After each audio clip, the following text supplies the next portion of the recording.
Jesus, ele poderia, ele é Deus, então ele poderia fazer qualquer coisa. Uhum. Ele optou por deixar o poder dele de lado para agir como humano. Uhum. Senão, de nada vale. Correto. Vai. Senão ele poderia fazer tudo, qualquer coisa, e aí não teria nem sentido ter vindo como humano. Por outro lado, não dá para falar que ele é humano, porque ele foi o único de todos que não pecou.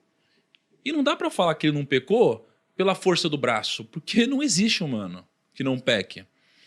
Então, ele usou o poder de Deus de alguma forma, porque não existe um humano tão perfeito que não tenha pecado.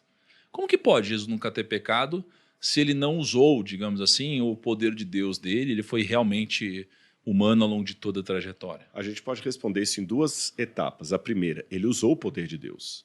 Ok. Porque ele orou, ele jejuou, ele tinha contato com o Pai. Então ele usou o poder de Deus, como todos nós podemos usar. Agora, num aspecto você tem razão. Ele não nasceu com a natureza pecaminosa.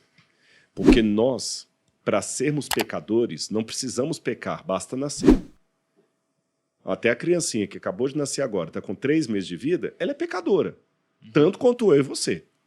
Ela precisa de um salvador. Porque se fosse assim, se criança nascesse inocente, então toda criança que nasceu com 2 meses já é direto para o céu. Não, mas calma, mas a criança, a Bíblia não diz que ela, por mais que ela tenha essa natureza, ela nunca pecou, e a criança que morre, ela vai direto para o céu? Não, a Bíblia não fala isso em lugar nenhum. Não fala isso? Pelo contrário. A Bíblia fala que todos pecaram, todos carecem da glória de Deus. Davi fala o seguinte, em pecado me gerou minha mãe. Mas uma criança, se ela morre, não tendo a chance de ter sido batizada, por exemplo, ter se arrependido ou conhecido a Deus, ela não vai para o céu, então? A Bíblia não tem uma resposta direta para isso. Então, qualquer resposta que eu lhe der, eu tenho que admitir que será uma resposta por analogia, mas não bíblica, porque a Bíblia silencia. Mas é porque quando a gente fala sobre o arrependimento e o batismo, Aham. assim, e a gente fala um pouco até assim, você tem os católicos, os Quem crer e for evangélicos, batizado será salvo. e a gente fala que assim, tem até uma discussão sobre isso, né, sobre batismo, de que do que adianta um neném, uma criança ser batizada, se nem deu tempo ela se arrepender dos pecados ainda, né? Como pode uma criança não poder se batizar por não ter consciência ainda do pecado, ter a injustiça de não ter a possibilidade de ir para o céu? Vamos lá. Em primeiro lugar, como eu falei, todos somos pecadores. Então a criança também tem necessidade da graça como qualquer um. Mas você tem razão. Ela precisa ter uma consciência para se batizar. Então, o que muitos deduzem, partindo da própria concepção judaica de filho, que até a criança atingir a maioridade na religião, quem responde por ela são os pais. Por isso que tem o bar mitzvah. Quando tem o bar mitzvah, a criança se torna o filho do preceito. Antes do bar mitzvah, quem responde pela salvação dos filhos são os pais. Você entendeu? Então, assim, o pai que vai... Por isso que Deus fala o seguinte, eu visito a iniquidade dos pais nos filhos até a 3ª geração e faço misericórdia até 1000 gerações daqueles que me amam e guardam os meus mandamentos. Mas é o máximo que eu posso ir. Então, fora disso, eu estaria entrando em especulação, porque a Bíblia não me dá esses detalhes. Com relação a ser ou não batizado, situações que fogem da normalidade devem ser entendidas como situações que fogem da normalidade. Por exemplo, não é correto correr acima de 60 km por hora na avenida tal, mas eu estou dirigindo um carro que tem uma mulher grávida que a bolsa estourou e está para dar à luz. Eu vou dirigir a 120 por hora. Tá certo? Ah, então se o Rodrigo vai dirigir 120 por hora, qualquer um pode. Não. Situações de anormalidade devem ser vistas como anormalidade. E há situações de anormalidade de pessoas que foram salvas sem crerem, pelo menos no sentido cristão da palavra, e sem serem batizadas. Vou dar um exemplo do primeiro, depois do segundo.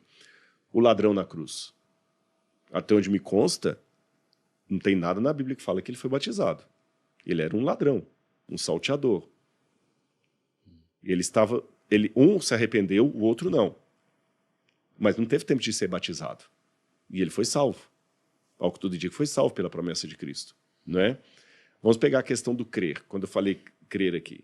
Imagine, por exemplo, um índio que não conheceu Jesus, que não conheceu o Evangelho, que nasceu, cresceu e morreu no meio dos índios. Nenhum missionário chegou até ele. Esse índio já está perdido? Jesus falou, eu tenho ovelhas que não são desse aprisco. A mim convém conduzi-las.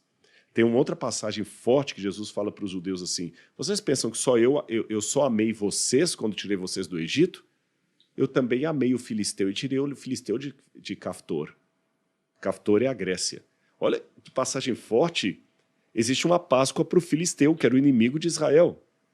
Jesus um dia foi lá para o lado do Líbano e quando vê uma mulher cananeia, pagã, leia-se, adoradora de Deus, Jesus falou o seguinte: que fé você tem, mulher? Em Israel eu não encontrei a fé que você tem. Ele não estava elogiando uma judia, guardadora do sábado, que oferecia sacrifício no templo. Não era aquela viúva lá do templo dando a moedinha, não. Ele estava elogiando uma pagã.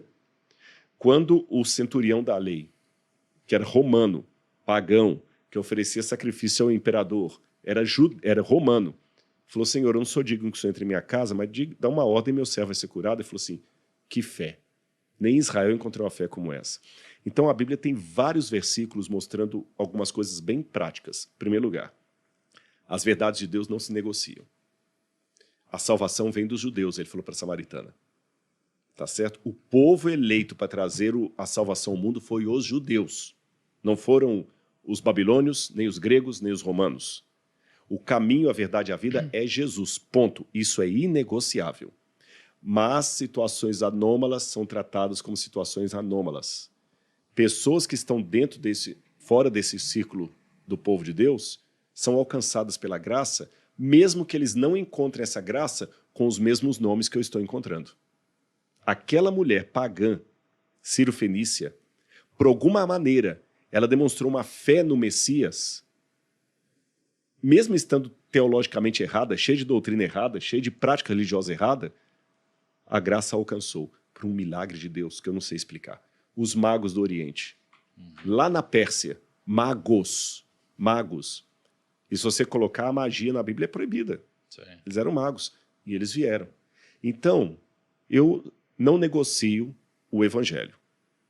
A graça, a salvação só vem pela graça, mediante a fé. Isso é dom de Deus e não dos homens. Ponto. Buda não salva, Maomé não salva, Ananda Maimá não salva, Exu não salva, os santos católicos não salvam. Quem salva é Jesus. Ponto. Não posso negligenciar isso. Porém, esse Jesus, com a graça dele, consegue alcançar pessoas em toda a parte do mundo que não tiveram o privilégio que eu e você tivemos de ouvir o evangelho. Eles ouviram por outro modo. Como exemplo que eu dou para finalizar, Melquisedeque, que era sacerdote do Deus Altíssimo e não era hebreu. O sogro de Moisés, que também era sacerdote do Deus Altíssimo e não era hebreu. Então Deus tem os seus filhos nesse mundo pagão. E com relação às crianças, eu digo a mesma coisa. Se Deus cuida desses pagãos e de alguma maneira o evangelho chega a eles, Deus vai cuidar desses pequeninos, mesmo que eu não tenha uma resposta bíblica assim, taxativa para mostrar, abrir. É o capacete do kamikaze. Em alguns casos eu sei por que ele usa o capacete. Em outros não. Eu só sei que ele usa.